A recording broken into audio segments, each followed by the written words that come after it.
Hello friends, welcome back to Mahi tech talks. నా పేరు మహి ఆకుల. ఈ రోజు మనం డిస్కస్ చేసే టాపిక్ యూట్యూబ్ క్రియేటర్ కి చాలా ఇంపార్టెంట్ టాపిక్. ఏంటంటే stop using third party tags.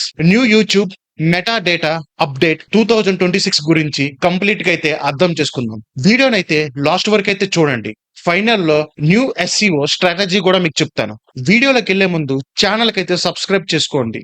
Like and share కొట్టడం మాత్రం మర్చిపోకండి. కొత్త యూట్యూబర్స్ కి ఇది చాలా హెల్ప్ఫుల్ అవుతుంది. ఇంకా వీడియోలోకి వెళ్ళిపోదాం. ముందు క్రియేటర్స్ ఏం చేసేవారు? వీడియోని అప్లోడ్ చేసి అప్పుడు థర్డ్ పార్టీ వెబ్సైట్ ఓపెన్ చేసి ట్రెండింగ్ ట్యాగ్స్ ని కాపీ చేసేవారు. ఎగ్జాంపుల్ చూసుకుంటే YouTube short tags, viral tags, 2026 trending tags, views tags, ఇలా ర్యాండమ్ గా 20 to 30 ట్యాగ్స్ అయితే పెడతారు. వాళ్ళ ఐడియా ఏంటంటే ఎక్కువ ట్యాగ్స్ పెడితే ఎక్కువ వ్యూస్ వెళ్తాయని. కానీ ఇప్పుడు యూట్యూబ్ ఆల్గోరిథం అనేది చాలా స్మార్ట్ గా అయితే అయిపోయింది. యూట్యూబ్ ఇప్పుడు ట్యాగ్స్ కన్నా మెటా డేటాని అండర్స్టాండింగ్ మీద ఎక్కువ ఫోకస్ అయితే పెట్టింది. మెటా డేటా అంటే ఏంటి? Title, description, spoken words, captions, thumbnail context, audience retention, viewers interest, ఇవన్నీ కాంబైన్ చేసి ఆల్గోరిథం వీడియో టాపిక్ ని ఐడెంటిఫై అయితే చేస్తుంది. అంటే ర్యాండమ్ ట్యాగ్స్ పెట్టడం కన్నా వీడియో యాక్చువల్ కంటెంట్ ఇంపార్టెంట్ అయితే అయ్యింది. Third party tools almostly keywords ని అయితే జనరేట్ చేస్తాయి. కానీ ఇప్పుడు యూట్యూబ్ ఆల్గోరిథం అవేవి చూడలేదు.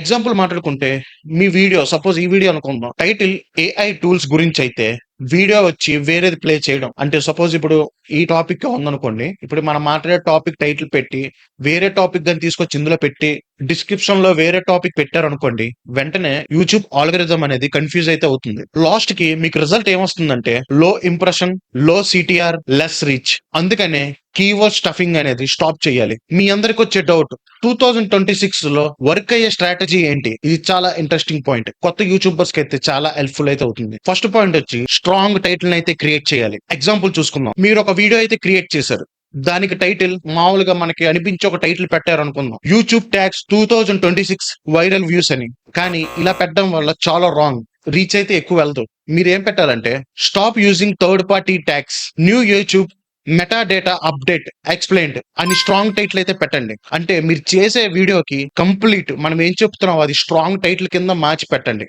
సెకండ్ పాయింట్ వచ్చి నేచురల్ డిస్క్రిప్షన్ అయితే రాయండి. మీ వీడియోలో ఏవైతే కంటెంట్ మీరు చెప్తున్నారో అది కంపల్సరీగా డిస్క్రిప్షన్ లో వచ్చేలాగా రాయండి. థర్డ్ పాయింట్ వచ్చి వీడియోలో సేమ్ కీవర్డ్స్ అయితే పలకడానికి అయితే ట్రై చేయండి. ఫోర్త్ పాయింట్ వచ్చి thumbnail అనేది మనం చెప్పే కంటెంట్ కి అయితే సింక్ అయితే అవ్వాలి. ఇది మాత్రం మర్చిపోకండి. ఫిఫ్త్ చాలా important point, mainly audience retention ని ఇంప్రూవ్ అయితే చేయండి. షార్ట్ క్రియేటర్స్ కి స్పెషల్ టిప్ అయితే చెప్తాను. హ్యాష్ ట్యాగ్స్ అనేది ఓవర్ గా అయితే యూజ్ చేయకండి. 3 to 5 రిలేటివ్ హ్యాష్ ట్యాగ్స్ అయితే పెట్టడానికి అయితే ట్రై చేయండి. మెయిన్లీ మీరు దేని మీద ఫోకస్ చేయాలంటే హుక్ పాయింట్ మీద, వాచ్ టైం మీద, లూప్ రిటెన్షన్ మీద. లూప్ రిటెన్షన్ అంటే మీ వీడియో మళ్ళీ మళ్ళీ చూసేలాగా అయితే మీరు ఇంప్రెస్ చేయండి ఆడియన్స్ కి. మెయిన్లీ వ్యూవర్స్ కి మీ వీడియో చూస్తున్నందుకు సాటిస్ఫాక్షన్ అయితే కలగాలి. ఇవి ఇప్పుడు important signals. So friends, last కి నేను ఏమంటానంటే థర్డ్ పార్టీ ట్యాగ్స్ మీద అయితే మీరు డిపెండ్ అవ్వకండి. కొంతమంది అయితే ఈ థర్డ్ పార్టీ ట్యాగ్స్ కి సబ్స్క్రిప్షన్ కూడా కడతారు. అవన్నీ వేస్ట్. మీ ఓన్ టాలెంట్ అయితే మీరు నమ్ముకోండి. యూట్యూబ్ అయితే కంప్లీట్ గా అయితే చేంజ్ అయిపోయింది. యూట్యూబ్ ఆల్గోరిథం ఇప్పుడు మెటా డేటా, ఆడియన్స్ సిగ్నల్స్ మీదే వర్క్ చేస్తుంది. Mainly content quality, title, description, audience retention, ఇవి ఫ్యూచర్ కి అయితే మెయిన్ ఎస్ఈఓ అయితే అవుతాయి. మీ ఒపీనియన్ ఏంటి? ఇంకా ట్యాగ్స్ యూజ్ చేస్తారా? కామెంట్ లో అయితే చెప్పడం మాత్రం మర్చిపోకండి. వీడియో కానీ మీకు యూస్ఫుల్ అనిపిస్తే లైక్ చేయండి, షేర్ చేయండి, సబ్స్క్రైబ్ చేయడం మాత్రం మర్చిపోకండి. See you in next video.